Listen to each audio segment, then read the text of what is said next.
man, is this video overdue or what? I feel like I made the idea for this video like when I started the channel. Because when I first became an Abandoned by Disney fan, there were some attractions I found out about right away. And I think this is the same for everyone. Cranium Command, River Country, and a ride called 20,000 Leagues Under the Sea. It's a shame that this ride's legacy is now tied to being abandoned, but what caused it to close, and what caused it to end up being abandoned for nearly 15 years? If you're asking those questions, you've come to the right place. Because today, I'm Dane, and I'll be looking at the history of 20,000 Leagues Under the Sea. The 20K story first begins in 1870 with the publication of the book by Jules Verne, and you might recognize that name because he is a very famous author and he is directly tied to Disney in many ways, like this, Horizons, lots of things that he's done, and he's a very renowned author. The next significant date is in 1954 with the movie release. In that same decade, in 1959, a ride called Submarine Voyage was opened up at Tomorrowland in Disneyland. And this ride is nearly identical to 20K, except it just has a different name in Disneyland. It even had the same mermaids in the lagoon and same, like, creatures. It's almost the exact same. Submarine Voyage was a very successful ride, and when Walt Disney World opened, they knew they had to have a copy of it at the Florida Project. When Imagineers made up their mind that they were going to put a version of the Submarine Voyage at the Magic Kingdom, they knew it needed to have a different style, so they decided to theme it to a movie, that being 20,000 Leagues Under the Sea, to better fit the theme of Fantasyland. The story of the ride was that Captain Nemo invites guests aboard the Nautilus for a journey across the 7 seas. The Nautiluses themselves were a sub from the movie. There were 12 of them made for the attraction and were not actual subs, they just were designed to look that way. They were just boats on a track fit to hold 38 passengers at a time. A lagoon was built in the middle of Fantasyland and also had a ride building for the underwater scene. It opened up in 1971, 13 days after the initial opening of Walt Disney World itself. The ride itself would begin after the sub left the dock. The sub would then dive, because it didn't actually dive, because like I said before, they weren't actual subs, underwater. But in real life, you were just going under a waterfall and bubbles would fill the screen in front of you of your window. Eels, crabs, lobsters, and turtles could be seen as the captain introduces himself to the guest. Then he commands the ship to dive deeper, which it does, and outside the windows, eerie shipwrecks could be seen. After the shipwrecks, the Nautilus arrives at the North Pole with many mystical fish, and this all happens in the book, and I highly recommend reading the book. I did for an English class that I was taking. We had to do a book report, and I found 20,000 Leagues. I was like, ooh, let me read this, because I always wanted to. Watch the movie and read the book. I highly recommend it. And all these scenes happen in the book. After the North Pole, the Nautilus makes its way to the lost city of Atlantis.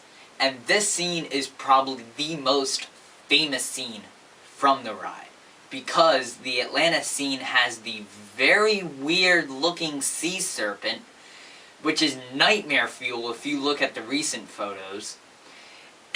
But it also had the mermaids. But when the sub entered the ancient ruins, the giant squid attacked the Nautilus. And this is probably the worst animatronic made in Disney history, because it had limited movement. Actually, all the animatronics had limited movement, because the technology was not there back then. They couldn't make them run well underwater because the technology just wasn't there, but more on that later, I promise. The Nautilus manages to escape the squid and come back to the exit dock safely. Speaking of terrible animatronics and maintenance troubles, the squid was not the only poor maintenance animatronic. It was nearly impossible to weekly clean and fix the animatronics because they were all underwater. They would have to drain the whole lagoon just to fix one audio animatronic. And because of that, maintenance was very, very expensive. In 1994, 20,000 Leagues Under the Sea was closed for refurbishment. But when it didn't open for the next 2 years, fans were pretty upset. Because this had a big fan base, and it still does. So in 1996, Disney officially confirmed 20,000 Leagues would be permanently closed. And there's never been a confirmed reason for closure. I personally think it got too much to take care of. There's other rumors like the AC not working. Well, that's not a rumor. The AC did not work. And that might be a reason for closure, but I don't know. It doesn't seem like a big reason to close the whole thing. And not enough space in the subs, but the high cost reason seems the most reasonable to me. So this should be the end of the story, right? It got demolished and was turned into Seven Dwarfs Mine Train.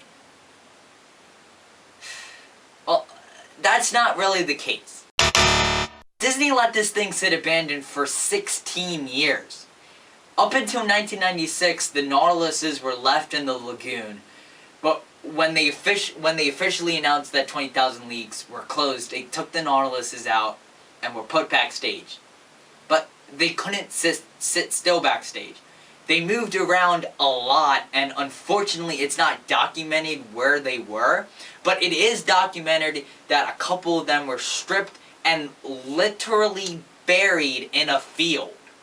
Unfortunately, again, it's not documented where these Nautiluses were buried, but 2 of them were shipped to Disney's private island Castaway Cay, where you can still see one in the snorkeling area today. And the other, well, it's actually not really known where the other went, because it was there. It was painted red. I'll put a picture of it, but it was painted, they were painted different colors. One was red and one was green, I believe. I'm sorry, I haven't looked at the picture in a long time. And it's believed that it either rotted away just from age or was destroyed by a hurricane, which is 2 very, very valid reasons. There is one more Nautilus that is still archived today. It was first sent to Hollywood Studios and it was found in the Backlot Tour, but that ride has since been closed. But luckily for the sub, it is archived and brought out for special events. Like I said in the intro, it is unfortunate that this ride's legacy will be forever known as a ride that got abandoned by Disney. But Disney does keep this ride's legacy alive in the form of a drink. What do I mean? At Trader Sam's Grog Grotto in Polynesian Village Resort, there is a drink called the Nautilus. And it comes in a Nautilus cup, which is right over there. I'll put a picture of it. But it's right over there on the shelf. It is an alcoholic drink, so I didn't have it. But when you order it, the cast members are very fun.